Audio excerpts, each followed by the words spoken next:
Report की शुरुआत करेंगे। जम्मू रीजन के राजौरी में एक साइलेंट किलर बहुत बड़ा दुश्मन बनकर के आया है और इस साइलेंट किलर ने 17 लोगों की जान ले ली। ये दुश्मन आखिरकार कौन है अब तक पता नहीं चल पाया है। लोगों पर अचानक से ये अटैक करता है, 2 दिन के अंदर वो दम तोड़ देते हैं। राजौरी के साइलेंट किलर को रोकने के लिए केंद्रीय गृह मंत्रालय की तरफ से भी अब कमान संभाल ली गई है। रिपोर्ट देखिए।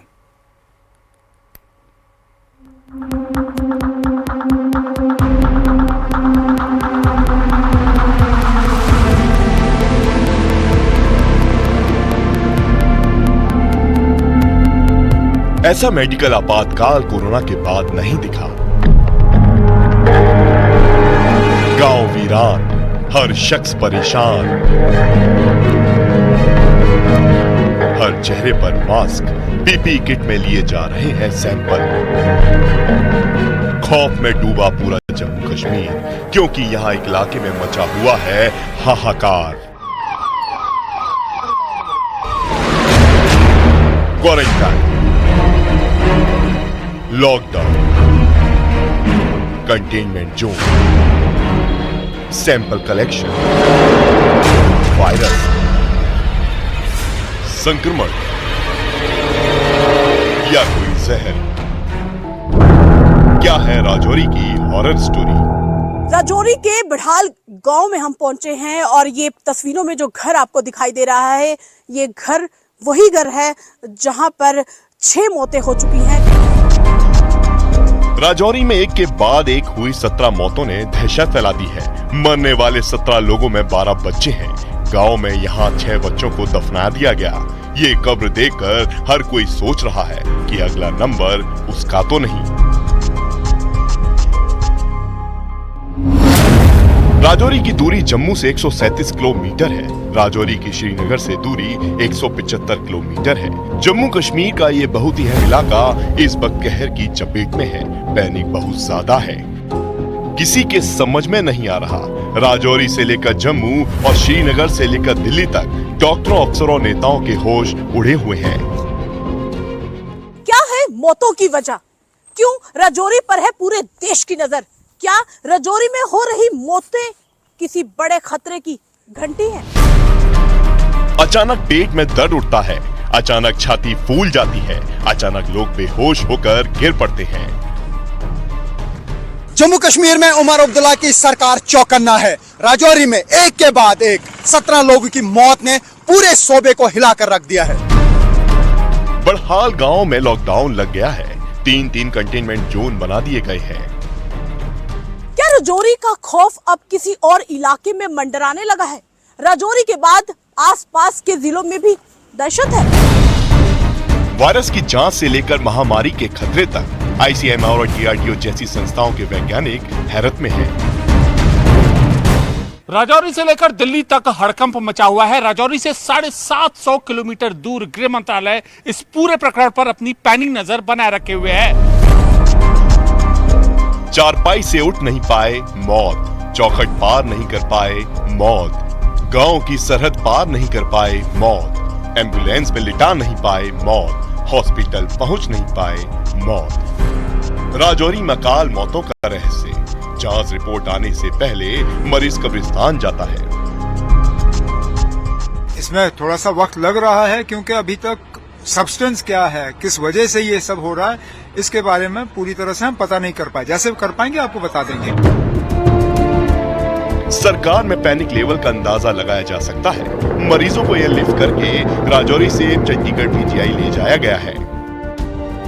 राजौरी में 17 लोगों की मौत के बाद संकट बहुत गहरा गया है। जम्मू कश्मीर में इसे राजौरी की हॉरर स्टोरी कहा जाता है। अगले 24 घंटे राजौरी के लिए बहुत अहम है। डर है कि अगले 24 घंटे राजौरी मेडिकल इमरजेंसी का सबसे बड़ा मोर्चा बन सकता है। कश्मीर का मोस्ट वांटेड इस वक्त बहुत खतरनाक बन गया और मुख्यमंत्री उमर अब्दुल्ला से लेकर केंद्रीय गृह मंत्री अमित शाह की इस मोस्ट वांटेड पर लगातार नजर बनी हुई है। कश्मीर का मोस्ट वांटेड इस वक्त 3500 लोगों की जान पर खतरा बन करके मंडरा रहा है।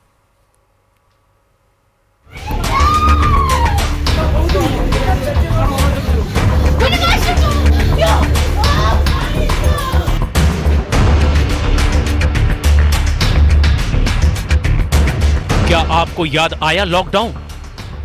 याद आया कोरोना? क्या आपको याद आया वो संक्रमण का दौर जब एक वायरस पूरी दुनिया को तबाह कर रहा था? यह है राजौरी का बढ़ाल गांव। यहां 7 दिसंबर को मौतों का ऐसा सिलसिला शुरू हुआ कि थम नहीं रहा। 7 दिसंबर से अब तक 17 लोगों की मौत, मरने वालों में 12 बच्चे। अब भी 10 से 12 लोग बीमार हैं और उनमें से 4 का इलाज चंडीगढ़ में चल रहा है। राजौरी के बढ़ाल गांव में हम पहुंचे हैं और ये तस्वीरों में जो घर आपको दिखाई दे रहा है, ये घर वही घर है जहां पर 6 मौतें हो चुकी हैं। घर पे मातम छाया हुआ है, लेकिन फिलहाल इस घर में वो लोग मौजूद नहीं है। कारण ये घर चारों तरफ से सील कर दिया गया है। तस्वीरों में देखिए, ये इस घर को ताला लगा दिया है और यहाँ पर अंदर पानी, राशन और जो भी उस समय पका हुआ सामान खाना था उसकी जांच की जा रही है। बढ़ाल गांव में कौन किस वक्त चलते हुए दम तोड़ देगा, किसकी सांस नींद में ही टूट जाएगी और किसको इलाज तक नहीं मिल पाएगा? क्या मरीज घर की चौखट भी पार कर पाएगा? बेचैनी बहुत ज्यादा है। हम अभी तक कम से कम इतना तो समझ पाए हैं कि ये कोई वायरस या बैक्टीरिया नहीं है। अब क्या चीज है, इसके लिए हमारी अपनी मेडिकल टीम, मरकज की टीम और पुलिस का अब सिट भी बिठाया गया है। सरकार कह रही है कि कोई वायरस नहीं, कोई संक्रमण भी नहीं, तो फिर 17 मौतों की वजह क्या है? सरकार बेखबर है। जम्मू कश्मीर के राजौरी में कोरोना जैसा खौफ फैला हुआ है। एक गांव को क्वारंटीन कर दिया गया है। सरकार कह रही है कि कोई बीमारी नहीं है, लेकिन एसआईटी बनाकर सैंपल इकट्ठा कर दिए गए हैं और केंद्र सरकार की एक टीम भी राजौरी को लेकर लगातार अलर्ट पर है। जिन जिन घरों में मौत हुई वहां खूब छानबीन हुई। खाने वाली हर एक चीज को जांचा जा रहा है और इसीलिए वहां खाने के सामान के सैंपल लिए गए हैं। अनाज के सैंपल, मसालों के सैंपल, दूध के सैंपल, पानी के सैंपल, मिट्टी तक के सैंपल लिए गए हैं। बढ़ाल गांव में जो मौतें हुई वो आपस में रिश्तेदार 3 परिवारों में थे। पहले कोई बीमार पड़ता है, तेज बुखार होता है, गले में दर्द, उल्टी और डायरिया जैसे लक्षण शुरू हो जाते हैं और अचानक मरीज बेहोश होता है और फिर उसकी मौत हो जाती है। परिवार के बाकी सदस्यों की भी खबर आ रही है कि उनकी भी तबीयत लगातार बिगड़ती जा रही है, जो कि डॉक्टर्स की टीम भी यहाँ पर मौजूद है और लगातार डॉक्टर्स की टीम इसी गांव में रहेगी और लगातार गांव की टीम, पूरे जो लोग यहाँ पर रहते हैं उनके हर परिवार के हर सदस्य की जांच जो है वो लगातार होगी। गांव में सन्नाटा भी है, गांव के लोग डरे सहमे भी है। लोगों को लगता है कि कहीं ये बीमारी उनके दरवाजे पे दस्तक ना दे दे। बढ़ाल गांव को 3 कंटेनमेंट जोन में बांट दिया गया है। पहले जोन में उन घरों को सील किया गया जहां मौत हुई है। इन जोन में एंट्री बैन कर दी गई है। परिवार के लोग भी यहां नहीं जा सकते। दूसरे कंटेनमेंट जोन में उन लोगों को रखा गया है जो बीमार लोगों के संपर्क में आए हैं। सभी को मेडिकल कॉलेज शिफ्ट कर दिया गया है। तीसरे कंटेनमेंट जोन में जो परिवार रखे गए हैं वहां अस्पताल का स्टाफ तैनात है। स्वास्थ्य विभाग की तरफ से भी उनको खाना पीना दिया जा रहा है। उन्हें अपने पास से खाने की इजाजत नहीं है। जम्मू कश्मीर के राजौरी में बढ़ाल गांव में झरने के पानी पर रोक लगा दी गई है, यानी वहां से पानी लेने पर पाबंदी है। पानी के नमूने लिए गए हैं क्योंकि डर है कि कहीं पानी में कीटनाशक मौत की वजह तो नहीं है। जम्मू के राजौरी में जो मौतें हो रही हैं उसको लेकर केंद्रीय गृह मंत्रालय ने इंटर मिनिस्ट्रियल टीम का गठन भी किया है। यानी जो कुछ राजौरी में हो रहा है उसको गृह मंत्रालय बेहद गंभीरता से ले रहा है। तो वहीं लगभग 3 साल से चल रही रूस यूक्रेन जंग में जेलेंस्की को यह उम्मीद थी कि ट्रंप राष्ट्रपति बनते ही रूस पर बेहद सख्त कार्रवाई करेंगे, लेकिन ट्रंप ने जेलेंस्की को ऐसा डबल धोखा दिया है कि जेलेंस्की के होश फाख्ता हो गए। ट्रंप ने जेलेंस्की से साफ कह दिया कि खुद को देवदूत मत समझो। रूस यूक्रेन जंग के लिए सिर्फ यूक्रेन जिम्मेदार है। जेलेंस्की को समझ नहीं आ रहा कि आखिरकार पुतिन ने युद्ध में इतना बड़ा खेला कैसे कर दिया कि ट्रंप अब पुतिन की भाषा बोलने लगे हैं।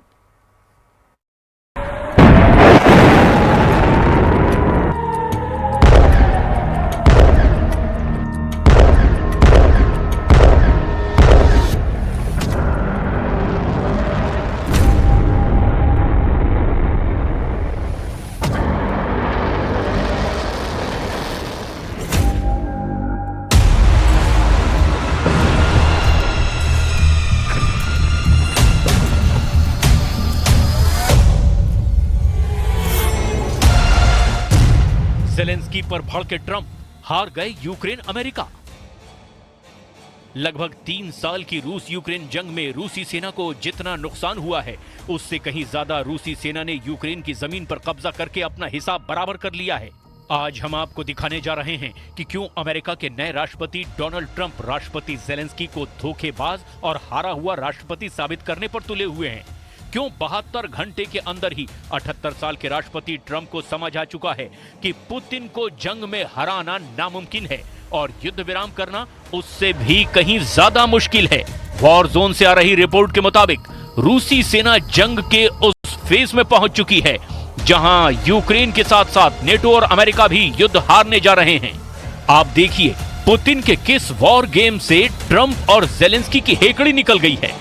अब हालात ये हो गए हैं कि यूक्रेन युद्ध का सारा ठीकरा राष्ट्रपति ट्रंप ने जेलेंस्की पर फोड़ना शुरू कर दिया है। 20 जनवरी 2025 को जब 78 साल के डोनाल्ड ट्रंप ने अमेरिका के 47वें राष्ट्रपति पद की शपथ ली, तो उस वक्त दुनिया को लग रहा था कि अगले 24 घंटे में ट्रंप रूस यूक्रेन जंग को अपने दम पर रुकवा देंगे। लेकिन दुनिया की यह गलतफहमी तब दूर हो गई जब पुतिन ने ट्रंप के शपथ के कुछ घंटे बाद ही यूक्रेन की राजधानी कीव पर अंधाधुंध मिसाइल और ड्रोन हमले करने शुरू कर दिए। वॉर जोन से आ रही रिपोर्ट्स के मुताबिक इस वक्त रूसी सेना ने पश्चिमी रूस के कुर्स्क से यूक्रेनी सेना से 63% इलाका दोबारा छीन लिया है। साथ ही लगभग 200 मोर्चों से यूक्रेनी सेना को खदेड़ दिया है। हालात ये हो गए हैं कि रूसी तोपखाने, टैंक, रॉकेट ब्रिगेड और पैदल सेना तेजी से यूक्रेन के 5 नए इलाकों पर कब्जा कर रही है। 22% से ज्यादा इलाके पर रूसी सेना कब्जा कर चुकी है। इधर जेलेंस्की अभी जीत का दावा कर रहे हैं और दुनिया भर को बता रहे हैं कि यूक्रेनी सेना ने 35 महीने से ज्यादा की जंग में रूस के 8 लाख सैनिकों को मार डाला है। इधर राष्ट्रपति ट्रंप महीनों से जेलेंस्की के बड़बोलेपन और झूठे जीत के दावों पर पूरी तरह से भड़के हुए हैं। दावा किया जा रहा है कि राष्ट्रपति बनने से पहले ही ट्रंप ने पेरिस में जेलेंस्की को समझा दिया था कि रूस को फौजी ताकत के दम पर बातचीत के मेज पर नहीं लाया जा सकता। पुतिन को पूरी रिस्पेक्ट और उनकी शर्तों के हिसाब से ही बातचीत के लिए मनाया जा सकता है। राष्ट्रपति ट्रंप भी यूक्रेन युद्ध का अब सारा ठीकरा जेलेंस्की पर फोड़ने लगे हैं। अब हम आपको एक एनिमेशन के जरिए समझाने की कोशिश करते हैं कि ट्रंप ने जेलेंस्की को क्या नसीहत दे डाली है। पुतिन मेरा यार, जेलेंस्की ने दिया धोखा। इधर भले ही जेलेंस्की को लग रहा हो कि अमेरिकी हथियारों के दम पर रूस को चारों खाने चित कर देंगे, लेकिन सोशल मीडिया पर पुतिन ने रूस के कुछ ऐसे वीडियो जारी किए हैं जिन्हें देखकर अंदाजा लगाया जा सकता है कि रूस ने लंबे युद्ध के लिए कितनी बड़ी और भीषण तैयारी कर रखी है। इस वीडियो में रूस की हवाई शक्ति से लेकर के जमीनी सैन्य ताकत का एक छोटा सा ट्रेलर साफ देखा जा सकता है। पुतिन पहले ही कह चुके हैं कि जितनी मिसाइलें दुनिया भर के देश एक दिन में बनाते हैं, उससे 3 गुना मिसाइलें अकेले रूस अपने दम पर रोजाना बना रहा है। रूसी कारखानों में इस वक्त युद्ध स्तर पर हथियार बनाए जा रहे हैं। दावा किया जा रहा है कि रूस के पास ना तो टैंकों की कमी है, ना ही तोपखानों की। यही वजह है कि रूस ने यूक्रेन से अपना कुर्स्क का वो इलाका आसानी से छीन लिया है जिसे यूक्रेनी सेना ने 6 अगस्त 2024 से अक्टूबर 2024 के बीच कब्जा लिया था। रूसी सेना के भीषण हमलों ने महज 45 दिन में यूक्रेन से 60% से ज्यादा इलाका वापस छीन लिया है। यूक्रेन, नेटो और पश्चिमी देशों की खुफिया एजेंसियां इस वक्त पुतिन के परमाणु तेवरों से कांपने लगी हैं। खबरों में दावा किया गया है कि 72 साल के पुतिन पिछले 48 घंटे में अपने टॉप कमांडरों और मंत्रियों के साथ मॉस्को से लेकर सेंट पीटर्सबर्ग तक लगातार परमाणु मीटिंग कर रहे हैं। दावा किया जा रहा है कि जब से यूक्रेनी सेना ने नेटो देशों के साथ मिलकर रूस पर लंबी दूरी की मिसाइलों से हमले किए हैं, उसके बाद से पुतिन ने 2 टूक कह दिया है कि अब टेबल पर नहीं, सिर्फ जंग के मैदान में ही युद्ध का फैसला होगा। अब तो पुतिन की रूसी सेना ने ट्रंप के सामने ही यूक्रेन को तबाह करना शुरू कर दिया है। रूस ने जनवरी के महीने में ही दावा किया है कि उसने यूक्रेन के कई इलाकों पर क्लस्टर हमले किए हैं। रूसी सेना ने यूक्रेनी ठिकानों पर 8 क्लस्टर हमले किए हैं और डोनेट्स्क और खार्किव में 7 बस्तियों पर रूसी सेना ने कब्जा करने का दावा किया है। रूसी रक्षा मंत्रालय ने तो यहां तक दावा किया कि पश्चिमी रूस के कुर्स्क इलाके पर यूक्रेन ने जितने इलाके पर कब्जा किया था, उस कुल इलाके में से 63% इलाका रूसी सेना ने दोबारा जीत लिया है। जो लगभग 801 वर्ग किलोमीटर का इलाका है। फ्रंट लाइन पर रूस और यूक्रेनी सेना के बीच 97 मोर्चों पर आमने सामने की जंग चल रही है। हालांकि यूक्रेनी सेना ने दावा किया है कि उसने खार्किव, कुप्यांस्क और पोक्रोवस्क की दिशा में रूसी हमलों को विफल कर दिया है, लेकिन ये दावे सही नहीं माने जा सकते। Это взял штурмом. Американцы, что ли? Англичане или французы? Красная армия. यूक्रेन के डोर्स के सैनिकों के साथ यूक्रेनी सेना के मोर्चे पर खूनी हमले कर रहे हैं। अब हालात ये हो गए हैं कि या तो राष्ट्रपति ट्रंप जेलेंस्की को राष्ट्रपति पुतिन के सामने झुकने पर मजबूर कर देंगे या फिर जंग में यूक्रेन का साथ देने से मना कर देंगे। दोनों ही हालात में ये तय है कि पुतिन की जीत पक्की है।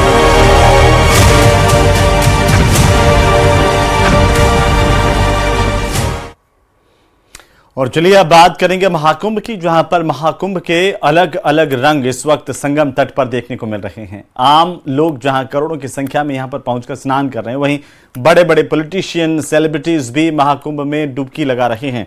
राष्ट्रपति और प्रधानमंत्री मोदी भी महाकुंभ में डुबकी लगाने के लिए पहुंचेंगे। ये रिपोर्ट देखिए।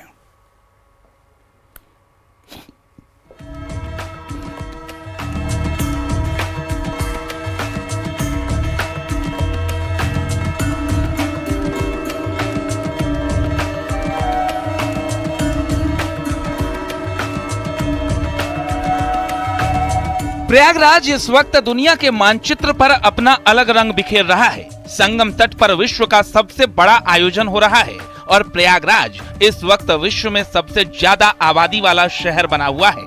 संगम किनारे टेंट का अद्भुत शहर बसा हुआ है और इसी अद्भुत नजारे को देखने के लिए श्रद्धालु देश विदेश से पहुंच रहे हैं। आम श्रद्धालुओं का रैला है तो खास लोग भी आस्था की डुबकी लगा रहे हैं। पीएम मोदी और राष्ट्रपति भी संगम में डुबकी लगाएंगे। 10 फरवरी को राष्ट्रपति द्रौपदी मुर्मू, 5 फरवरी को प्रधानमंत्री नरेंद्र मोदी संगम में डुबकी लगाएंगे। 1 फरवरी को उपराष्ट्रपति जगदीप धनखड़ तो वहीं 27 जनवरी को गृह मंत्री अमित शाह आस्था की डुबकी लगाएंगे। इसके अलावा कई बड़े नेता और सेलिब्रिटी संगम में आस्था की डुबकी लगा चुके हैं। खुद सीएम योगी पूरी कैबिनेट के साथ संगम स्नान कर चुके हैं। 18 जनवरी को रक्षा मंत्री राजनाथ सिंह ने स्नान किया। सांसद सुधांशु त्रिवेदी ने स्नान किया। 21 जनवरी को कवि कुमार विश्वास ने स्नान किया। 22 जनवरी को सीएम योगी आदित्यनाथ ने संगम स्नान किया। यूपी का पूरा मंत्रिमंडल सीएम योगी के साथ था। 22 जनवरी को ही अभिनेता अनुपम खेर ने स्नान किया। 22 जनवरी को ही मनोज सिन्हा जम्मू कश्मीर के उपराज्यपाल ने स्नान किया। 23 जनवरी को अभिनेत्री भाग्यश्री ने स्नान किया। 24 जनवरी को सुरेश रैना और ममता कुलकर्णी ने स्नान किया। 25 जनवरी को यूपी महिला आयोग की उपाध्यक्ष अपर्णा यादव ने स्नान किया। 26 जनवरी को अखिलेश यादव, कोरियोग्राफर रेमो डिसूजा, बागेश्वर धाम के पीठाधीश्वर धीरेन्द्र शास्त्री ने स्नान किया। तो वहीं बॉक्सर मेरी कॉम ने भी 26 जनवरी को संगम में स्नान किया। Glad to be here, of course, for Kumbh Mela. Okay, and बहुत अच्छा किया अरेंजमेंट कैसे है? अरेंजमेंट इतना बढ़िया है तो मैं I don't have any words. Okay, people are crazy for this Kumbh Mela. प्रधानमंत्री को पीएम को लेकर क्या कहेंगी?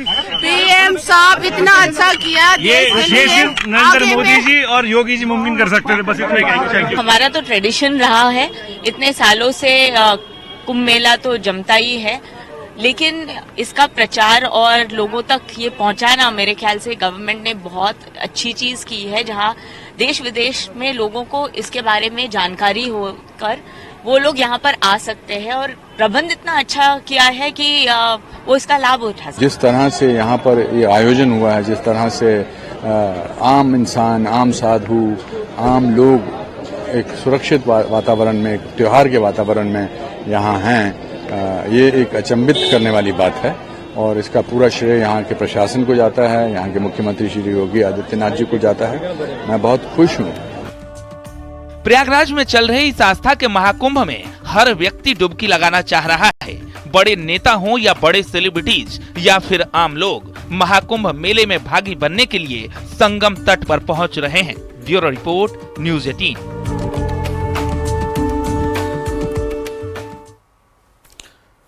तो वहीं महामंडलेश्वर हिमांगी सखी ने ममता कुलकर्णी को किन्नर अखाड़े की ओर से महामंडलेश्वर बनाने पर घोर आपत्ति प्रकट की है।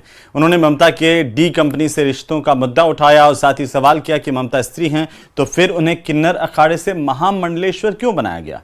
हिमांगी सखी किन्नर अखाड़े की ही महामंडलेश्वर हैं।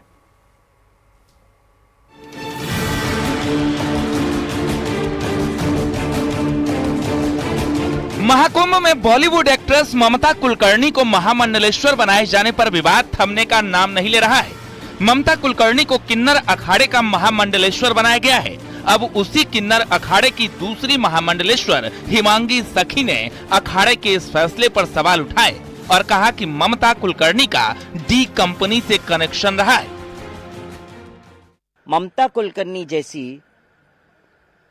फिल्म स्टार जिनका संबंध डी कंपनी के साथ है, जो ड्रग्स के आरोप में जेल में भी गई हैं, एम आई राइट और रॉन्ग? पूरा विश्व जानता है उस चीज को।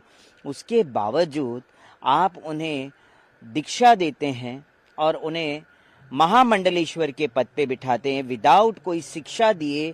किसी को आप दीक्षा दे के महामंडलेश्वर जैसे इतने बड़े पद पे आसीन कर देते हैं। समाज को आप क्या दे रहे हैं? कौन सा गुरु समाज को दे रहे हैं आप? ये मैं जानना चाहती। इतना ही नहीं, हिमांगी सखी ने अखाड़े से कई सवाल किए। उन्होंने पूछा कि क्या वजह थी कि किन्नर अखाड़े ने उन्हें महामंडलेश्वर बना दिया, पट्टाभिषेक कर दिया, मुंडन तक नहीं किया, बस चोटी काट दी। ये कोई वजह है संन्यास दीक्षा की? सबसे पहले उनका इतिहास देखा जाना चाहिए था। क्या रीजन था कि आपने उन्हें महामंडलेश्वर घोषित कर दिया, पट्टाभिषेक कर दिया, मुंडन तक नहीं हुआ, एक चोटी काट दी? ये कोई रीजन है क्या संन्यास दीक्षा का? और पहली बात तो ममता कुलकर्णी का बैकग्राउंड देखा जाना चाहिए था। डी कंपनी तो देश 76वां गणतंत्र दिवस मना रहा है। कर्तव्य पथ पर हिंदुस्तान की सेना ने शौर्य प्रदर्शन किया और आसमान में राफेल, सुखोई और जगुआर जैसे विमानों ने गर्जना भी भरी, जिसकी ताकत देखकर दुश्मन का दिल भी बैठ गया। तो चलिए इसी के साथ ही स्पेशल रिपोर्ट में फिलहाल इतना ही। नमस्कार।